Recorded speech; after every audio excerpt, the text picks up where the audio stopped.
معمولاً هر چیزی که کیفیت بالاتر یا بهتری داره یک پسوند صادراتی داره و این یک پادکست صادراتیه.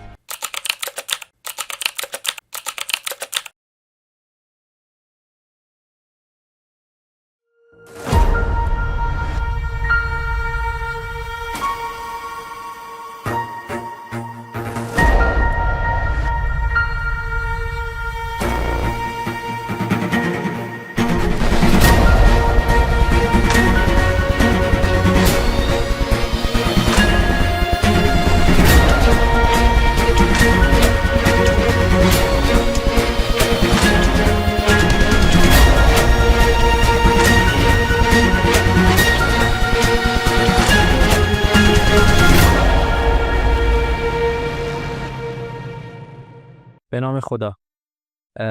سلام عرض می‌کنم خدمت همه شنوندگان و بینندگان پادکست صادراتی. در این قسمت در خدمت آقای مهندس مراد علیزاده هستیم، مدیر عامل سابق شرکت ملی مس، و در این برنامه قصد داریم گفتگو بکنیم در مورد اتفاقاتی که در صنعت مس به صورت تاریخی اتفاق افتاده و در موضوعاتی در حول صادرات و حالا اتفاقات، موقعیت‌ها و چالش‌هایی که تو این صنعت وجود داشته و برای من افتخاری هست که در خدمت آقای مهندس هستم و جا داره همین اول برنامه تشکر بکنم از مؤسسه امید فردا که لطف کردن حامی این قسمت ما هستن و این فضا رو در اختیار ما قرار دادن که بتونیم این ضبط رو داشته باشیم.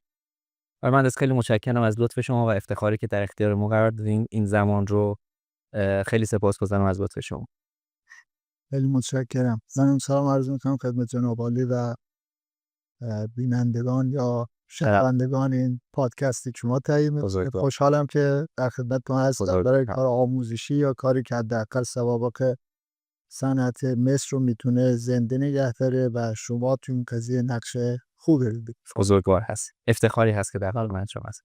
آقای مهندس، دوست دارم بدونم که مثلا ما وقتی در مورد صنعت نفت صحبت می‌کنیم در ایران برمیگرده به کشف نفت در مسجد سوری، یا در مورد فولاد که صحبت می‌کنیم برمیگرده اتفاقاتی که با آغاز احداث کارخانه ذوب‌آهن در اصفهان اتفاق افتاد. در مورد مس داریم در مورد چه سال‌هایی صحبت می‌کنیم که اولین بار کشف شد، چه اتفاقاتی افتاد و از کجا این بحث داستان مس در ایران پا گرفت؟ ببینید صنعت مس به لحاظ استفاده سنتی و حتی صنعتی در قرون متمادی قبل شاید از تمدن اولیه‌ای که بشر به هر حال دسترسی به ابزار و امکانات فراهم شد به وجود مس پی برد و از مس به عنوان یکی از مواد اولیه صنایع و استفاده در ظروف و کیسه استفاده کرد. به هر حال آثارش به لحاظ تمدنی در تپه‌های سیلک روی سالهای حدود خیلی خیلی دیر، حدود 5000 سال قبل، یا در تمدن 7000 ساله استان کرمان و از عصر مفرق به بعد صنعت مس حضور داشته. اما تا حدود عصر صنعتی، تا یه حدود 200 سال گذشته، عرض به حضورتون مس در حوزه صنعت فقط اثر سنتی در تولید ظروف و بقیه داشته. اما از زمانی که برای صنعت الکترونیک مخصوصا صنعت برق به عنوان ابزار روشنایی، ابزار توسعه صنعتی دنیا پیشرفت، مس هم به عنوان ابزار مهمی تو این صنعت به کار گرفته شد و مهمترین اثرش در صنعت الکتریک و صنعت برق و صنعت الکترونیک است. اما در ایران برمیگرده به اکتشافات دهه 30 و دهه 40 که یوگسلاوا در ایران انجام دادن و مناطق مختلفی که به هر حال شناسایی کردن، پتانسیل های صنعت مس رو در مناطق مختلف پیدا کردن، عمدتاً در زون مشهور به زون سنند از سیرجان یا ارتفاعات زاگرس و یه بخشی در شمال غرب ایران، در آذربایجان شرقی عمدتاً، و در مناطق پراکنده مثل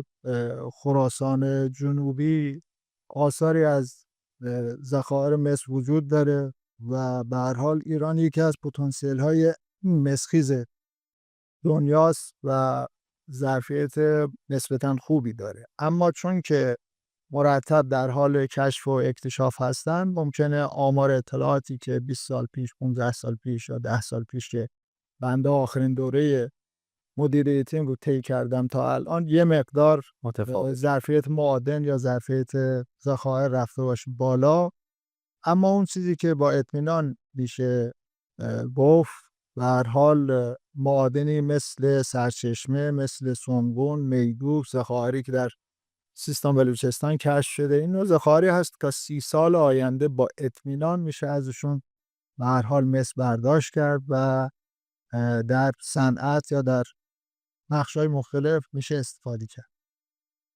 اما بعد از دهه 30 و 40 که اکتشافات اولیه‌ای در سطح ایران اتفاق افتاد، اولین شرکت صنعتی که در ایران ایجاد شد برادران رضایی بود که اومدن سرچشمه رو به عنوان شرکت صنایع مثل سرچشمه ثبت دادن و کاملا بخش خصوصی بود و اکتشافاتش رو این چه تکمیل سالی کردن در دهه 40 چه؟ در دهه 40 شمسی.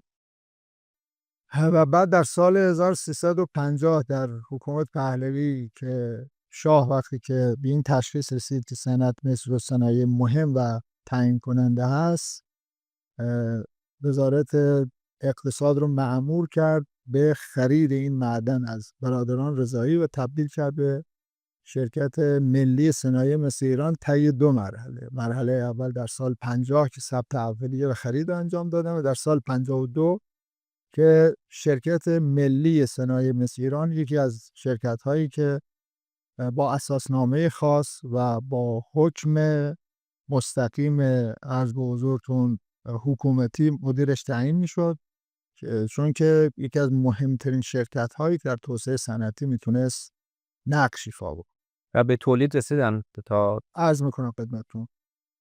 این همزمان شد با سالهایی که در شیلی به عنوان کشوری که مهمترین ذخایر و منابع مس رو داره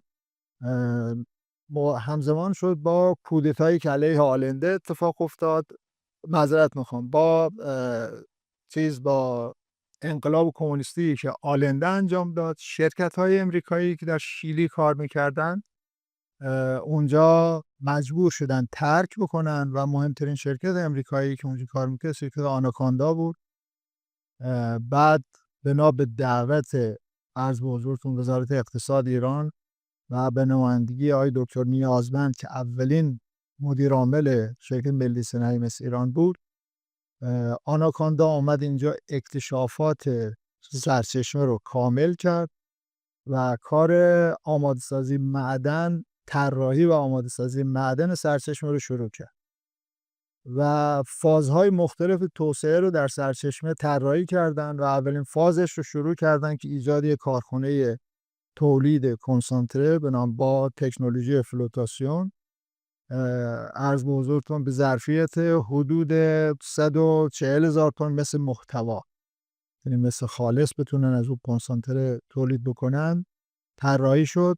بعد از اون یک کارخانه ذوب طراحی شد با تکنولوژی ریور و فازهای بعدی طراحی کارخانه پالایشگاه انجام شد و کار اجرایی این توسعه صنعتی مس در سرچشمه پیش میرفت تا سال 57 که مواجه شد با انقلاب. شرکت آناکوندا که متعلق به امریکایی‌ها بود ایران ترک کرد. تا اون زمان معدن سرچشمه به بهره برداری رسید بودن به ماده معدنی که اصطلاحاً بهش میگن اور و کارخانه تقریض هم حدود 50% از توسعه صنعتیش انجام شده بود، اما هنوز به تولید نرسیده. بعد از انقلاب شرکت آمریکایی آناکوندا و شرکت‌های، البته قبل از شرکت‌های آمریکایی، یه شرکت انگلیسی به نام سلکشن تراست کار عرض به حضورتون اکتشافات و طراحی اولیه‌ای رو در دوره برادران رضایی انجام داده بود. بنابراین آناکوندا بعد اومد روی کار آماده‌ای که سلکشن تراست انجام داده بود ادامه داد. به هر حال به دوره انقلاب وقتی که برخورد، شرکت‌های خارجی همه رفتن بیرون. نیروهای ایرانی و مدیران ایرانی با استفاده از توان شرکت‌های سایر جای دیگه از جمله شکل یوگسلاوی و کارشناسان یوگسلاوی کارخانه تقلیز رو تکمیل کردن، ذوب رو کامل کردن. در سال 1360 کارخانه ذوب را اندازی شد. بنابراین ما در سال 1360 راه اندازی نیمی از کارخانه تقلیز و واحد ذوب ریورب رو با تکنولوژی ریورب رو در سرچشمه داشتیم و همزمان با این کار طراحی پالایشگاه انجام شده بود. با شرکت‌های فرانسوی، با قرارداد با شرکت‌های فرانسوی ادامه پیدا کرد و کارخانه پالایشگاه هم شروع به ساخت شد. تا اینکه فکر می‌کنم در سال 1364 پالایشگاه هم راه اندازی شد. بنابراین سرچشمه از ماده معدنی تا کاتود تا سال 1364 راه اندازی شد و ظرفیت پالایشگاه هم در فاز اول همین حدوداً 140,000 تن کاتود ظرفیت نهاییش و بعد از اون دیگه یک کارخانه تولید مفتول با تکنولوژی عرض به حضورتون کانتیراد از یه تکنولوژی امریکایی خریداری کردن و اونم نصب شد و شروع کردن به هر حال تولید کنسانتره و ذوب کردن، بعد تبدیل کردن در پالایشگاه به کاتود و بعد از اون تبدیل کردن به مفتول 8 میلیمتری و اسلب و بیلت. اسلب که بله مستطیل شکل. بله مستطیل شکله و بیلت هم گرده. من در این سالها چقدر مصرف داخلی ما داشتیم و چقدر از این باید به بازارهای خارجی میرفت؟ مصرف داخلی همیشه نسبت به ظرفیتی که کارخانجات صنایع مس دارن خیلی خیلی پایین‌تر بود. در الان که ظرفیت مقدار بالا رفته و همه واحدهای صنعتی به هر حال استفاده میکنن، کار به این شرایط زمانی که الان این مقدار رکود هست یا صنایع با توقف‌های رو هستن الان نیست، اما تو سالهای اخیر ظرفیت مصرف صنعت مس از 150,000 تن کاتود یا مس خالص بالاتر نرفته و این برمیگرده به نوع نگاه اقتصادی که به صنعت مس هست. صنعت مس ببینید، من همینجور خدمتتون عرض بکنم، توی دنیا نسبت به فولاد و نسبت به آلومینیوم صنعت خیلی کوچکتری است، صنعت بزرگی نیست، اما صنعت استراتژیکی که این صنعت مس دو تا حساسیت خیلی خیلی مهم داره. یکی معدن بیسه و یکی مارکت بیس. مارکت بیس از این جهت که وقتی که تکنولوژی توش تغییرات جزئی اتفاق میفته، نوع نگاه به حوزه‌های بالادستی هم فرق میکنه و نسبت به بازار هم بسیار حساس است. وقتی که شرایط اقتصادی یا شرایط صنعتی میره در یه رکود خالص، رو قیمت‌ها اثر میگذاره. بنابراین واحدهای صنعتی فوق‌العاده نسبت به بازار حساسن، نسبت به این کدوم بخش رو فعال بکنن، کدوم بخش رو عرض به حضورتون در رونق و در تولید نگه دارن. اینجا به دلیل این که تا مرحله کاتود هنوز نگاه دولتی هست و اقتصاد دولتی برش حاکم هست، مدیران اختیار ابتکار عمل رو تو این قضیه ندارن که سریع واکنش نشون بدن نسبت به شرایط بازار و حتی تکنولوژی. و صنایع پایین دستی ممکنه یه درک مشترک از این موضوع ندارن، به خاطر همین همیشه نسبت به هم یه سری زاویه‌هایی دارن. بنابراین همینجا واقعا توصیه من اینه که به هر شکلی که امکان پذیر هست، همونطوری که در همه جای دنیا اتفاق افتاده، به هر حال این خصوص سازی که حتی در این کشورهای سوسیالیستی اتفاق افتاده، اینجا به شکل خیلی ساده ترش امکان پذیر بود، به هر حال اشتباهات خیلی بزرگی شد. اما این اتفاق اگر بیفته، دولت دستش رو از سهامداری و از تعیین تکلیف در این شرکت‌های بالادستی کوتاه بکنه، رابطه صنایع پایین دست و بالادست بر اساس شرایط بازار شکل بگیره. یعنی اقتصاد بازار تعیین کننده باشه، نسبت به خرید و فروش، تعیین قیمت، تعیین شرایط بازار بنابراین همه در رقابت هم برای به دست آوردن پول قرار نگیرن، همه در رقابت قرار بگیرن برای بالا بردن کیفیت و برای آوردن بهبود وضعیت بازار.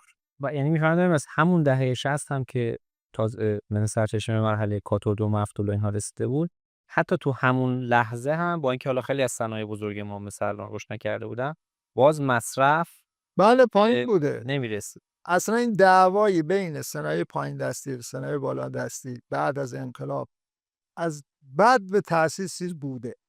همیشه اونا دوست داشتن کالای رو با قیمت دولتی بخرن، قیمت همون شده توی صنایع بالا دستی بالا بوده.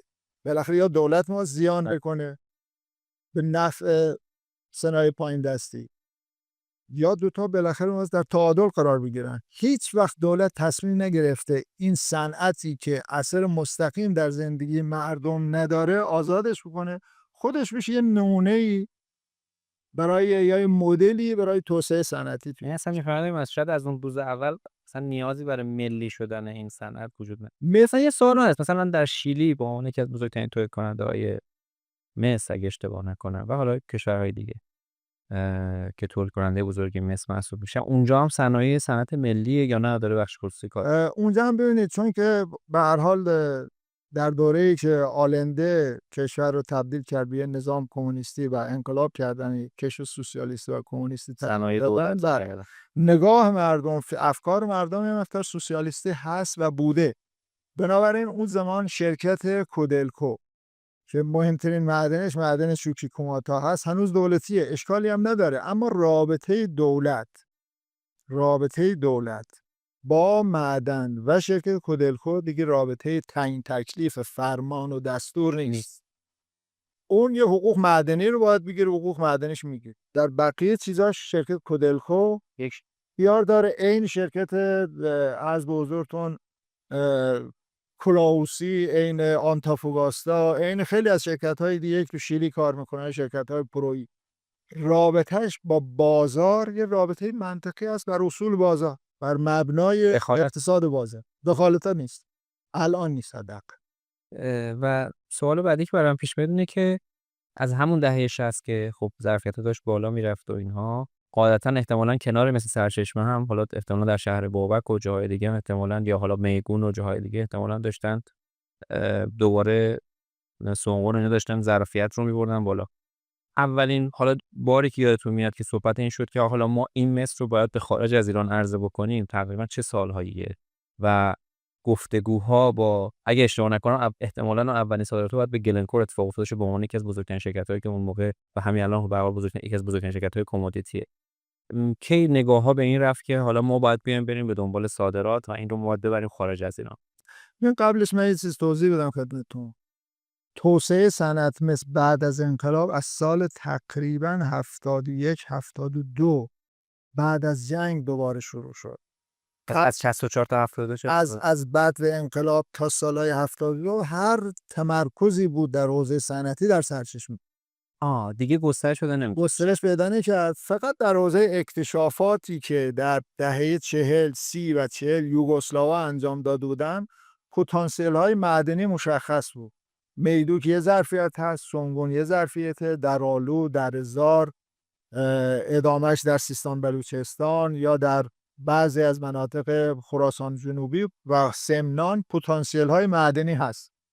اما چون که نظام دولتی بود، بخش خصوصی امکان فعالیت نداشت در حوزه معدنی، همه اینا نامکشوف مونده بود، به دست نخورده. یعنی از 64 که شما میفرمایید آقا زنجیره در سرچشمه کامل شد تا 70 72 عملا ما توسعه دیگه رو نمی‌بینیم. خود سرچشمه در حال توسعه و اصلاحات و ولی به غیر از اون، اما به غیر از اون مثلا قاعدتا دولت درگیر جنگ و اتفاقات. بله ببینید من صنعت مس رو به 4 دوره تقریبا تقسیم کرده بودم همیشه در ذهنم. یکی تا بعد به انقلاب که عرض کردم خدمتتون، از بعد به انقلاب تا پایان جنگ، حالا مدیران مهمترین کاری کردن این صنعت رو با اون شکلی که طراحی شده بود و ایجاد شده بود نگه داشتن و تکمیلش کرد. از سالهای 68 69 به معادن بزرگی که در اکتشافات مشخص شد و ظرفیت‌های اولیشون چقدر هست، یه نیم نگاهی شد. چون می‌بینید در معادن بزرگ سرچشمه بدونید که عیار مس در خاک خیلی خیلی ناچیز هست، باطل برداری هم زمان بره هم حجمش زیاده و یه نسبت هست در طراحی معادن بهش میگن استریپینگ ریشیو، نسبت مواد معدنی به باطل. در معادن مس خب از یه حدی بر اساس عیاری که داره اگر بالاتر بره حتی مکروم صرفه نیست، این اکتشاف بشه یا استخراج بشه. بنابراین تا رسیدن به اون نقطه، تا اکتشافات تکمیل بشه، باطل برداری انجام بشه، خیلی زمان میبره. مثلا سونگون از سال 1370 باطل برداری ها شروع شده بود اما اکتشافاتش کامل نبود. یا میدوک به همین شکل از سال 72 به بعد یه مقدار سیستماتیک هم کار اکتشافات ادامه پیدا کرد، هم باطل برداری ها یه مقدار سازمان یافته شروع شد انجام شده و همزمان طراحی روی کارخونه سونگون، رو کارخونه میدوک در دوره سالهای 72 تا 74 طراحی روی این دوتا معدن کامل شد. من امروز خدمتتون عرض کنم که معدن سونگون یکی از معادن بسیار سخت دنیاست. شاید جزو هم به لحاظ ارگونومی و عرض به حضورتون جغرافیایی و مثال اقلیم بسیار سخت، دسترسی به معدن بسیار سخت، یه منطقه هم جنگلی هم کوهها جوان و کوزایی خاصه. خود معدن سونگون یه نیمپیت هست که طراحیش داشت خب مشکل بود. به هر حال جز 5 تا معدن سخت و مشکل دنیاست. این چیزا رو هم داره صنعت مس یا همه. یعنی میفرمایید که مثلا مثل سنگ آهن که خیلی احصای راحت تری داره یا حالا نفت، شما یک پروسه طولانی رو تو مس دارین که اصلا برسید به مرحله‌ای که آقا من الان خب رسیدم به مس و حالا میخوام برم مس رو استخراج کنم و حالا برم. یعنی میخواد بگید یک سری از این دوره هایی که ما میفرمایید که حالا یک سری از دوره شاید که کاری نشد یا یه زمان خیلی زیادی برده، اون رسیدن به مس خیلی طول کشید. ببین اصلا یه عدد من خدمتتون عرض کنم، این جزء شاخصهای جهانیه. توسعه صنایع معدنی به طور متوسط چه معدن کوچک باشه چه بزرگ بین 12 تا 18 سال طول میشه. از لحظه‌ای که یک جای آثاری از این معدن دیده میشه که اکتشافاتش انجام میشه، باطل برداری انجام میشه، طراحی میشه، بعد استخراج میشه و تبدیل میشه به یه ماده معدنی یا یک به هر حال محصول قابل فروش توی صنعت، بین 12 تا حدود 18 سال طول میکشه. توی ایران هم تقریبا از همین قاعده تبعیت کرده. یعنی سونگون درسته اکتشافاتش قبل از انقلاب اکتشافات اولیه در حد زمینشناسی انجام شده، اما از لحظه‌ای که مثلا سال 70 که کار باطل برداری 70-71 شروع شده و شروع کردیم به تکمیل اکتشافات، اولین محصولش در سال 1385 به دست اومده. چه جالب. بله طول کشید. یعنی دقیقاً 14 سال. یا میدوک حدود 12 سال. سرچشمه حدوداً شاید همین 12-13 سال. سرچشمه چون تمرکز دادن امریکایی‌ها سرمایه‌گذاری زیادی رو ایران کرد توی دوره زمانی خاص و معدن هم یه معدن یونیک خیلی خیلی پرعیار بود.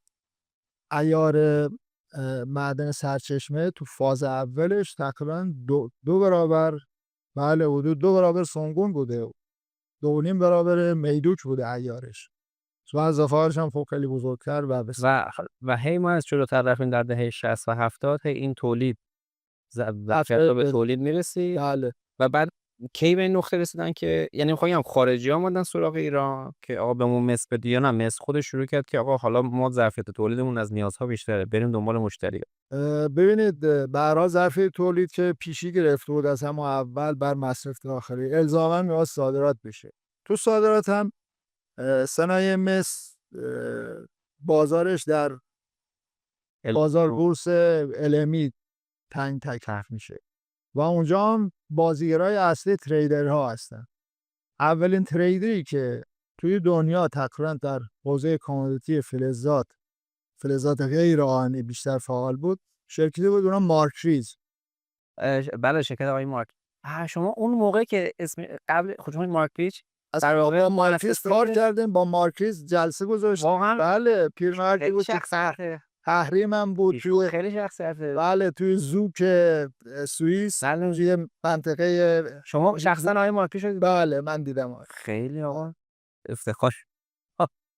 آقای مارکریز واقعا چون به هر حال شرکت خب خیلی از شاید بینندگان ما اینو ندونن یا شنوندگان ما شرکت‌های خیلی بزرگی مثل ترافیگورا، گلنکور، همه اینها ریشه و مادرشون اصلا گلنکور و ترافیگورا که الان بازیگر اصلی بازار چیز هستن، اینا محصول مارکریزن. اصلا بچهای مارکریزن، مدیران مارکریز. مارکشو کانتکت کردید یا اون شما رو؟ نه دیگه اون با ایران یه ارتباطی قبلش داشت. قبلا نفت از ایران می‌خرید. نفت خریده. بخشی از دلایل تحریمش مگه؟ بله اصلا از خود ایران هم کاتود هم باز خریده بود. قبل از ما حتی از ایران خرید کرده بود، اما به شکل مثلا خیلی سنتی و به شکل خیلی موردی و اثبات.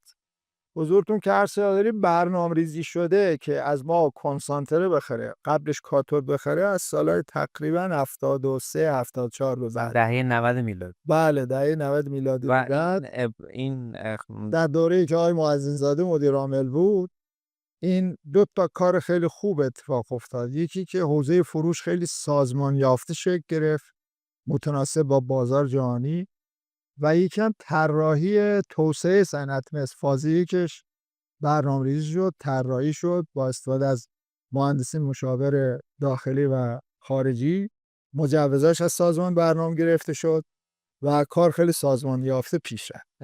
من وقتی که با این مارکت شروع به کار خواستید بکنید، باز دوباره صحبت اثبات بود یا نه صحبت فیوچر هم میتونستید باشون داشته؟ ببینید با شرکت هایی که در کشورهای مثل ایران فعال هستند، از بازار فیوچر به شکل سازمان یافته ای در ذهن شما هست استفاده نکردن و استفاده نمی کنید. یا از فروش در بازارهای بلند مدت و استفاده از ابزارهایی مثل آپشن فیوچر یا واقعا استفاده نمیتونن شورت بکنن، لانگ انجام بدن. علتش اینه نظامات دولتی که بر خرید فروش حاکم هست توی کشور و کنترلی که دولت انجام میده در مقاطع زمانی مختلف. ممکنه یک جا بیس قیمت کاتود در یه فرضاً فروش فیوچر یه ذره پایین باشه ولی در دراز مدت به نفع شرکت باشه. خب سیستم‌های نظارتی این رو درک مشترکی ندارن، میگن چرا اینجا ارزون فروختی، چرا اینجوری گرونتر فروختی، قبلش گرون فروختی بعد ارزون فروختی. شروع میکنه از سوالات کردن. به خاطر هم خیلی از شرکت‌های مثل ما فقط از اثبات استفاده میکنند و قراردادهای 1 ساله حد اکثر. و الان قراردادی که با ریش داشتید در چه اساس بود؟ چه کالایی رو بهش اون اثبات بوده. بله چه کالایی قرار شد باشون انجام بده؟ ما هم بهشون کاتود فروختیم هم کنسانتره. و مبنای قیمت رو همون المی قرار داد. مبنای قیمت المی بوده. معمولاً در LMEV که حالا پریمیوم مشخص میشه و بیس اولیه یه سال جدید شروع میشه، اون رو با روش‌های مختلف فرضاً 1 هفته قبل و بعد از زمان هم رو میگیرن، متوسط قیمت میگیرن که بر همه نامکشوفه. اون پریمیوم رو چجوری باشون صحبت؟ پریمیوم رو توی LME که مشخص میشه اون میشه بنچمارک. بعد اون دیگه با چیکشونه به هر حال بیشتر کمتر بستگی به شرایط بازار. مستقیما با مارکریش؟ بله شرکت مس مستقیما با مارکریز کار کرد. حدود شاید مثلا 2 الی 3 سال بعد هم ترافیگورا شکل گرفت و هم گلنکور، دیگه اونا شدن بازیگرای اصلی. مارکریز هم کم کم خودش به لحاظ دیگه از بازار خارج شد. گرچه عواملش بودن به نام مارکریز، شخصیت حقوقی مارکریز بود و کار این سهام‌ها رو بیشتر حالا گذار کرده بود. و بعد شرکت ملی مس کار رو با گلنکور ادامه داد. بله با گلنکور ادامه داد، با ترافیگورا ادامه داد و شرکت‌های دیگه. شرکت‌های دیگری هم در بازار فعال بودن. با ژاپنیا کار کردیم. بله و بعد دیگه با چینیا از دهه تقریباً از اواخر دهه 80 چینی‌ها بازیگر اصلی یعنی از 2007 2008 تقریبا تقریبا با چینی‌ها شروع کردن کار کردن. در دوره‌ای که من خودم در 2 دوره مدیر عامل بودم، سال 80 تا 84 و قبلش البته از سال 76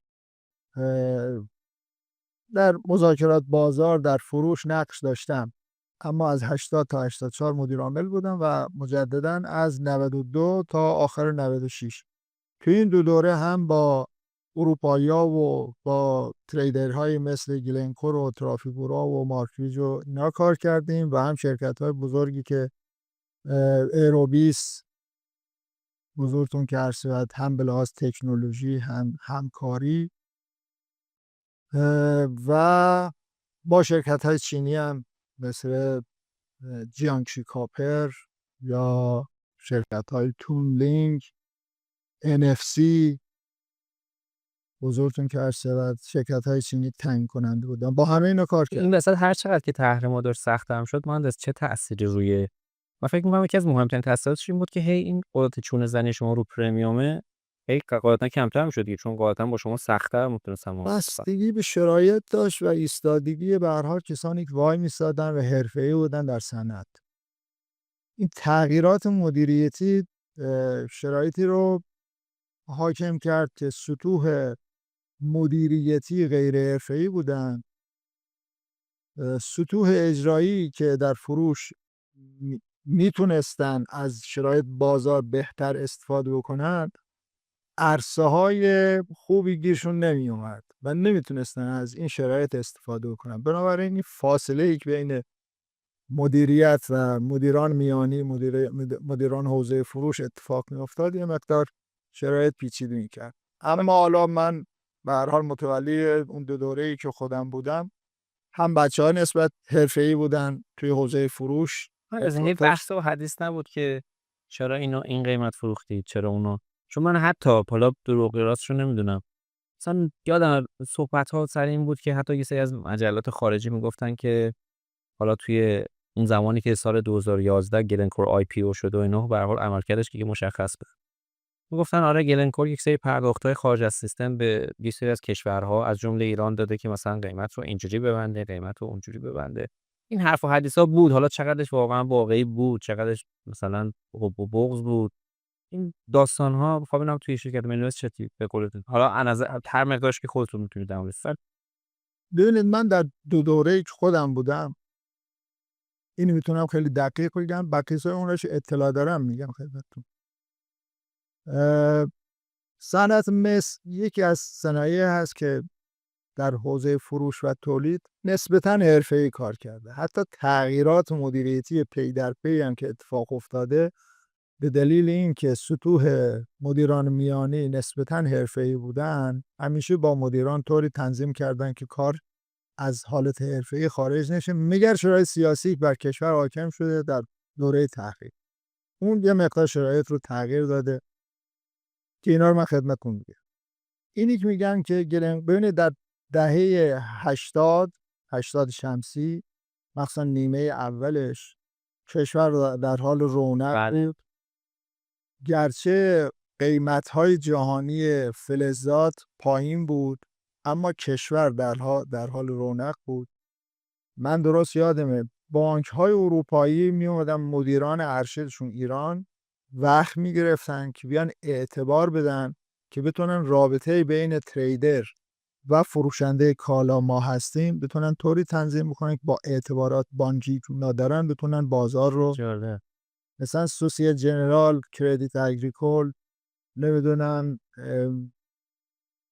HSBC، بانک‌های مشهور مدیرانشون می اومدن اینجا اعتبار میدادن.